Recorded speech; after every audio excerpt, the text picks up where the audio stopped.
Welcome to We Chat Divorce. I'm Karen, and I'm here with Catherine, and we're here to talk about real people, real situations, and real divorce. Today, we're going to go behind the scenes to discuss some real situations that people encounter in divorce. In our second segment, we'll respond to letters and emails from real people about their experience or a question or a challenge that they're experiencing now or for a loved one. Finally, we'll have a conversation with our special guest, Karen Ryan. She's a realtor right here on Hilton Head Island. So let's start with behind the scenes, Catherine. I actually have a really great story about someone and Karen Ryan together. So this was a very exciting situation for me and now for the client, and I think for Karen as well. So she can confirm that later. I was in Pennsylvania. Wife came to us from a referral. She was getting nowhere with her divorce. She was 2 years into the process, and they were stumped on this rental property that they owned down at a beach somewhere, is how she was explaining to me. She did not want this rental property. She was the breadwinner of the family. He wanted this property. He liked to come, and she just didn't want it. But there was really no way out. The attorneys didn't know what to do about it. They thought it was underwater, right? They thought it was underwater, and she didn't want it, and he did, and then so they just didn't know what to do. They were going back and forth, but he clearly could not afford it. She had some emotional issues with having it because of things that went wrong in their marriage. So I said to her, so where is this rental property? And she said, Hilton Head, South Carolina. And I said, well, as a matter of fact, I'm going there, and I happen to be scheduled to come a couple weeks later. I said, I know a realtor. I'm going to talk to her, see if she'll take me there, and then I can evaluate it financially and see if it would be worthwhile keeping, and maybe we can financially be creative and come up with a solution to finally end your divorce. I called Karen Ryan. I told her the situation. She said, absolutely, I will take you there. We set up an appointment. I came here, we went there. She went through everything. She said it was lovely. We manage properties, so the stress would not have to be on the client. We went through the numbers. She gave me a spreadsheet of possible rental income on this property. I went back to Pennsylvania, met with the wife. We went through the numbers, and she actually started to cry. She was like, oh my gosh, I can't believe you have a solution for me. I can't believe this 2 years can come to an ending because this could work. And I said, yes, it could. Go back to your attorney, and here's what you should tell them. She did. They got divorced, and to this day, she's still renting that property, and she's very happy about it.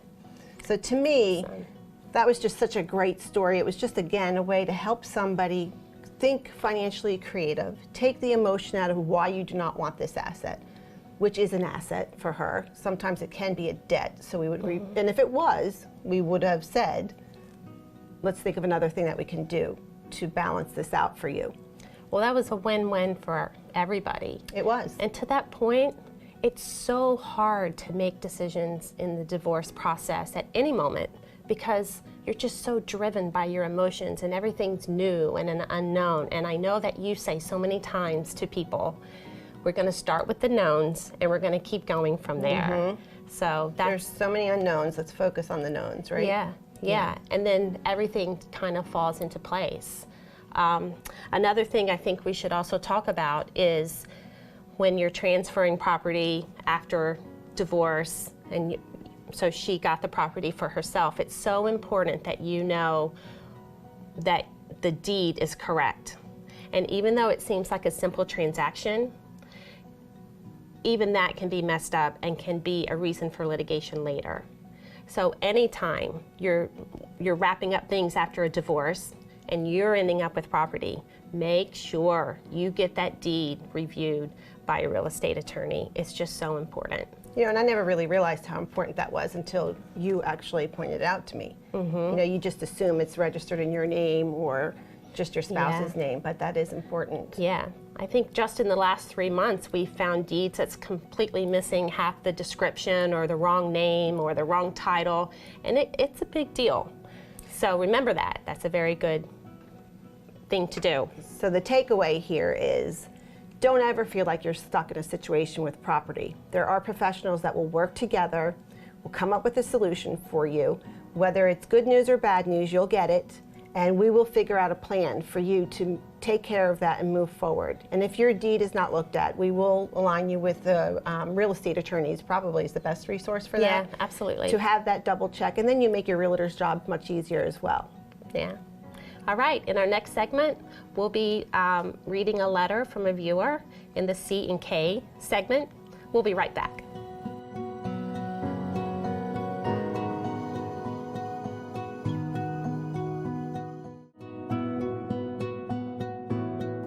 Welcome back. We're going into the C and K segment now, and today we have a letter from Janet. Janet's from Milwaukee. Dear C and K, my name is Janet. I never thought I would be in this position, but I'm a new empty nester and am facing divorce. I want to keep the family home, but don't know how I can afford it. I'm afraid to live on my own, and I'm not sure how I can keep up with all of the household responsibilities. Do you have advice for me? Janet. Janet, that's a common one. We hear that all the time, and most of the time it is people just afraid to uproot their children or leave all their memories behind, and so they can't think about really can they afford this and all their responsibilities, and what would it be to move into a new home and to change their whole lifestyle again, and you leave your friends and all of that. But you really should take inventory on what needs to be done in your house. Then financially we see what would be the cost to have that done in your house. What are your bills? And what are your assets? Would you be able to maintain that? And is that the lifestyle you want moving forward? You might want to change your whole way of living now that you're an empty nester. And I know, because I happen to be enjoying it, my refrigerator is filled with water until my children come home. You might like that new lifestyle that's coming your way. So I always give that exercise. I want you to go ride around, contact a realtor, ask them to show you a few homes, walk in and visualize your life moving forward. And would you like the simplicity of a smaller place? You know, even when people stay married, they like to downsize. So getting divorced, you probably want to downsize even more. And I think another element, and I hear you say this as well, you don't have to make a decision, just explore, just be open to new ideas. And I think sometimes when you allow yourself to do that and take one step at a time, you formulate a decision for yourself that feels good when you don't feel pressure to make that decision. Right, and consider this. When you're choosing to stay in your home, along with the responsibility of everything that is now on your shoulders, that is probably one of your biggest assets. So that asset now will go into your column, which means that your spouse is probably getting retirement monies or cash that you will find that you want when you move on in life. So don't decide to just keep this big responsibility and this big asset all wrapped up into this house without going through your financials, going through your post-divorce budget, and really thinking about where you visualize your life moving forward. Yeah, it could cut into your travel time, your time with your grandkids, or a whole host of things that you may want to do. And sometimes you're so connected emotionally to your house, but after a year or so, it becomes a burden and an albatross of sorts, and then you have it, and then you have to spend the money to sell it, which is not inexpensive either. Right. Yeah. And then you have to fix anything the inspector says that you need to fix, or you really realize that I'm realizing, and I'm sure you do, your children are older, is that when you become an empty nester, how often do your kids come home? Then they start having children, so you're going to go to their homes, to visit them. So Right. You want to keep this home because you want your children to come home there. But the reality is, wherever you live and whatever home you make is their home. So it doesn't matter if it is the home they grew up in, it's just the home where you are. So wherever you will be, you will make it the home where they'll go to. Yeah, I agree. I remember my kids, certainly wasn't an empty nester, I'm still not, but my children were really small, 5 and 7. And so I wanted to find our little love nest of sorts, and I let them help me look for a home. And it was the tiniest little 2-bedroom apartment, but we felt safe, and it was our home. And then a year later, then I bought the townhouse when I could make better decisions with more clarity. And so that was really very helpful for me. And I knew I had to get out of my home. It was too big. I was not going to spend all of my alimony, all of my support, just keeping up this house. Although I loved it, it just wasn't feasible for me. So I moved and rented first also into a townhome. And the unfortunate thing for me was that I had to choose between my children and the dogs, because any place I found to rent that was nice enough for my children, they wouldn't allow animals. So any place nice enough for the animals, I wouldn't put my children. So I did choose my children. But, you know, it gave me that time to really see what I needed for the two of us. And they didn't miss the big house at all. Yeah. They walked in and said, "Oh my gosh, it smells like you, Mom," you know, if I was cooking and all of that. And that, you know, that just made me feel great. Yeah. So it really, the takeaway here is do not be attached to your home. Work with a realtor. We'll talk to Karen about that in the next segment. Yeah. And know that wherever you are is your home for your kids and for yourself. Yeah. And Janet, I recommend that you take 2 columns, and the first column write down all of your expenses to own the home. Just go through it line by line. And the next column, maybe a less expensive home and things you may want to do, and just see how that feels. In any event, make the best decisions for yourself. We'll be right back to have a discussion with Karen Ryan.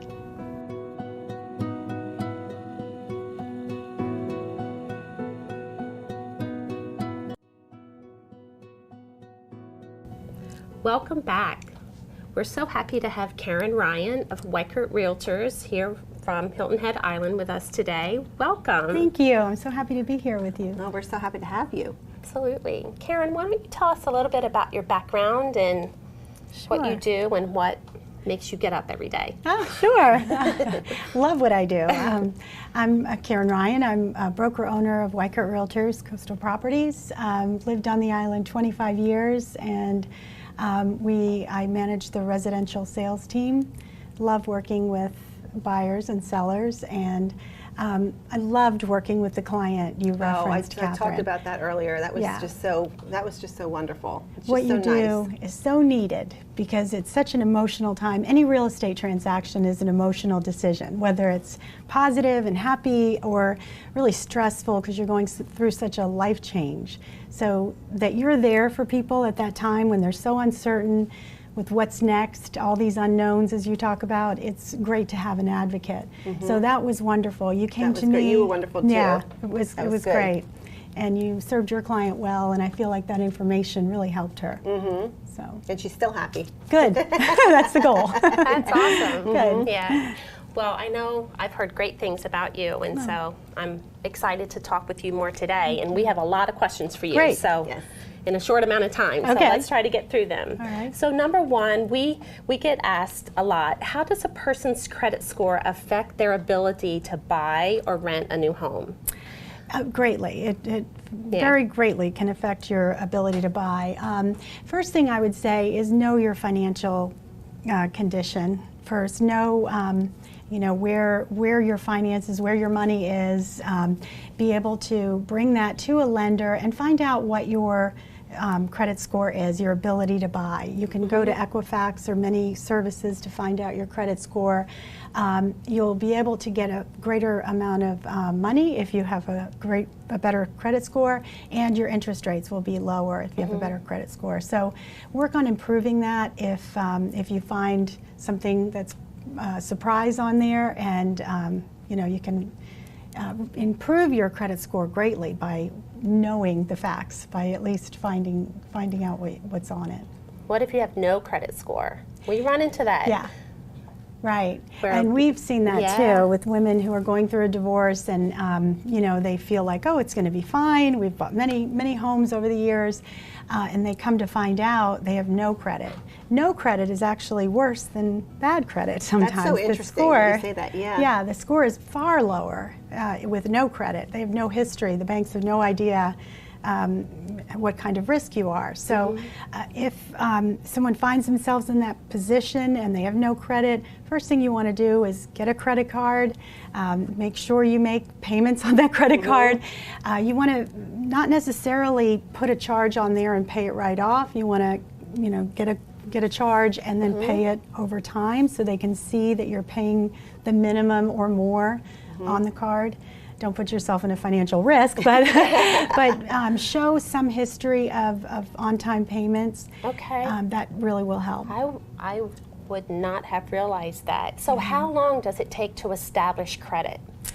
Well, usually it will take about a year to establish credit. You can do it in 6 months. You can at least start to make a dent in it where it's not, you know, the low 300 credit score, very low because you have no credit. Right. Yeah. So, you know, in 6 months you're going to see some established credit on there. So it can happen relatively fast, but you have to know your position and where you are to start. So gather all that information you can. I'm curious about what your thoughts are about renting and buying.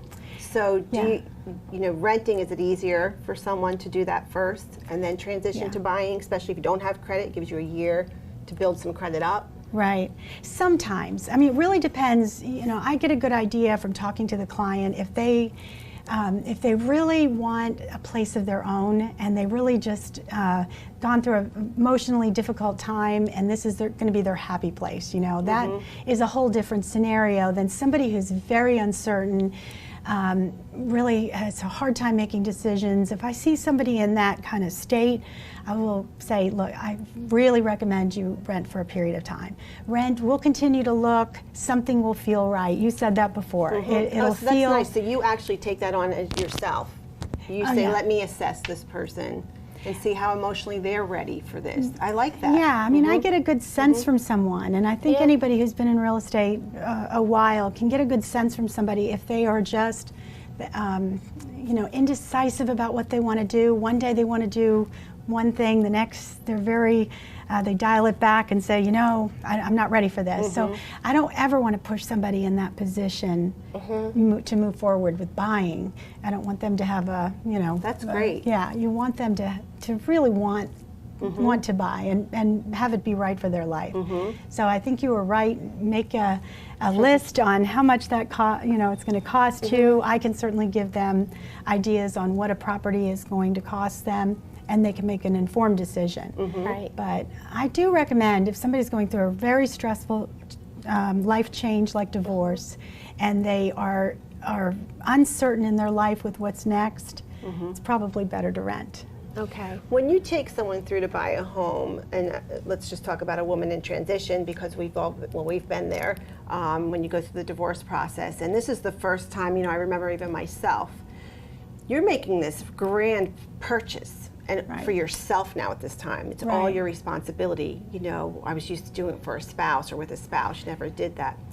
Do you ever have to have the reality talk with them that you can't afford the upkeep of this home? Because a lot of people can afford to buy a home, but can they afford to maintain the home? Right. And what negative effect that would have on them in the long run? Yeah, I think sometimes if they've never owned a home by themselves, there is this, again, unknown. And they don't realize in some cases they're buying a villa, there's a regime fee and a PO, or property owners association fee. And there's transfer fees, there's all these different fees that come into effect with certain properties. So we'd always lay that out on what it'll cost them to get into that home, what it will cost for monthly carrying costs for that home. And then they can make a decision if that's something they want to move forward with. And alimony, the receipt of alimony plays in two different ways. One, how long do they need to have alimony in place before they will qualify? But also, alimony is going to end at some point, most of the time. And then, you know, they need to plan beyond that. And so many times, that's not really taken into consideration. So, first of all, how many months of alimony do they need to have in place before they would qualify? They need to have a history of 6 months of alimony payments or receipt of payments in order for that to count towards qualification for a loan. So, which is a really good point to bring up as a financial here. That needs to be negotiated in your agreement. So if you're in the process and you are thinking of buying a home, make sure that it is recorded somehow that you are receiving those payments sooner than later if you are in anticipation of buying. Right, great point. Yeah, because they come out thinking, oh, I'm going to get this and this is going to count towards it, but it can't count towards because you actually take the decree and you have to submit that with your application as proof that you are receiving that alimony and along with the length of time receipts that you're receiving it. Right, that's right. You have to receive it for 3 years at least? To qualify. And then after that point, you know, you have to just show you can afford the property. So It does come into effect. So much to think about. There's a lot to think about, but as long as you know these things and you can go in prepared, you just gather that information, talk to the right professional. I think your service is so awesome for somebody who's coming out deer in headlights. They really need an advocate. And talk to a real estate professional. We'll put you with a great mortgage lender who can give you the great advice. You don't have to move forward either way. You shouldn't be working with somebody who's putting pressure on you to make a decision. Absolutely, I agree with that. It should be. And I like how you assess how they are feeling about their decision making, and you're willing to go, let's go to rental right now. Because we say that often. I always say, just rent for a year and then decide. So it's nice that you do that, and if someone is being aggressive, back off. Right. I mean, a real estate professional wants that person in the right home. We love home ownership. We love making someone really happy with a home. And so a lot of times they come down to Hilton Head and they look many years, come in and they look for a property and then they leave again. But in this situation, we want them to rent and to really assess, where they're living. Maybe they thought, oh, I want to try a different plantation than where I was married, or and rent there for a little while. See what the lifestyle's like. See if you make friends, and it's often not what you think living in a place. So. Well, I would like to cover one more question before our time is up, because this really factored into when I was buying a home. What is the typical ratio of income to housing expense? Well, what's required by mortgage lenders is no more than 50% of your income or your debt to income ratio. And that's a lot, though. So when you're first getting divorced, you want to have a lifestyle. You want to be able to go out. So, really more comfortable is 40, 45. You 40. need 20% down. 20%. Well, as a down payment in most cases. Yeah, you can go 15% down. 20% down is for an investment property. Oh, okay. But there are other scenarios you can put to 3% down. Okay. So just depending on the kind of loan and kind of property. Oh, great! Great information. Thank you, Karen, for being with us today, and thank you all for tuning in. If you would like to join the conversation or connect with us directly, please email us at info@divorce, the letter U, solutions.com. And remember, we chat because you matter.